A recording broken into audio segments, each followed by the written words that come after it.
इसी साल का अंत एमपी में पार्टी का भविष्य तय करेगा। इसी साल के अंत में एमपी में चुनाव होने वाले हैं। ऐसे में सभी राजनीतिक दलों ने चुनाव में जीत हासिल करने के लिए जनता को लुभाना शुरू कर दिया है।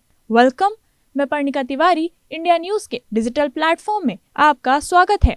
चुनावी दौर है, ऐसे में आज हम बात करने जा रहे हैं एमपी के रतलाम जिले की। रतलाम जिले में कुल 5 विधानसभा सीटें हैं। ये जिला मालवा निमाड़ क्षेत्र के अहम जिलों में से एक है, जो जैन मंडल के अंदर आता है। चांदी के गहनों और मैग्नीशियम की खनिज के लिए मशहूर रतलाम में इस साल होने वाला चुनाव काफी रोमांचक होगा। रतलाम जिले में कुल 5 विधानसभा सीट हैं। रतलाम देहात, रतलाम सिटी, सैलाना, जावरा और आलोट। साल 2018 में जिले की 5 सीटों में भारतीय जनता पार्टी और कांग्रेस के बीच जमकर टक्कर हुई थी।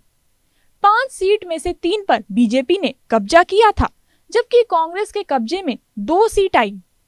जावरा सीट में तो महज 511 वोट के अंतर से बीजेपी प्रत्याशी राजेंद्र पांडे ने कांग्रेस के के सिंह को हरा दिया था, जबकि रतलाम सिटी विधानसभा सीट पर बीजेपी के चैतन्य कुमार कश्यप ने 43,435 वोट से कांग्रेस के नारायण मैदा को हराया था। साल 2018 में जिले की सभी सीटों पर मुकाबला काफी रोमांचक रहा। जिले की 5 सीटों में से सबसे ज्यादा वोटर्स जावरा सीट में हैं। यहाँ कुल वोटर्स की संख्या 2,09,925 है।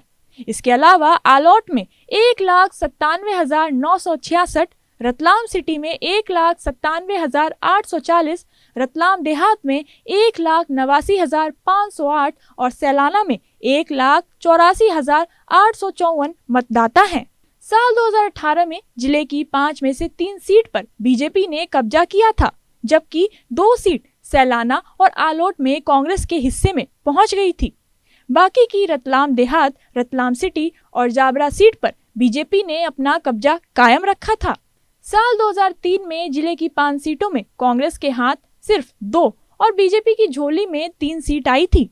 उस समय भी रतलाम देहात, रतलाम सिटी और जावरा पर बीजेपी का कब्जा था। 2008 के आंकड़ों पर नजर डालें तो उस साल कांग्रेस ने बीजेपी के सामने इतना कड़ा मुकाबला रखा था कि बीजेपी आलोट में सिर्फ एक ही सीट पर अपनी जीत दर्ज करा पाई थी, जबकि रतलाम सिटी में एक सीट पर निर्दलीय प्रत्याशी ने जीत हासिल की थी। उस साल कांग्रेस के झोली में जिले की 3 सीट आई थी। साल 2013 की बात करें तो उस समय जिले की 5 सीटों पर बीजेपी ने बहुमत हासिल की थी। अगले 4-5 महीने में प्रदेश में विधानसभा चुनाव होने वाले हैं। ऐसे में अब देखना ये होगा कि क्या बीजेपी एक बार फिर सभी सीटों पर वापसी कर पाती है या फिर कांग्रेस एक बार फिर साल 2008 की ही तरह बीजेपी के सामने कड़ा मुकाबला परोसेगी।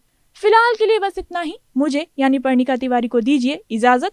बाकी देश और दुनिया की तमाम बड़ी खबरों से रूबरू होने के लिए जुड़े रहें इंडिया न्यूज के डिजिटल प्लेटफॉर्म के साथ। Thank you.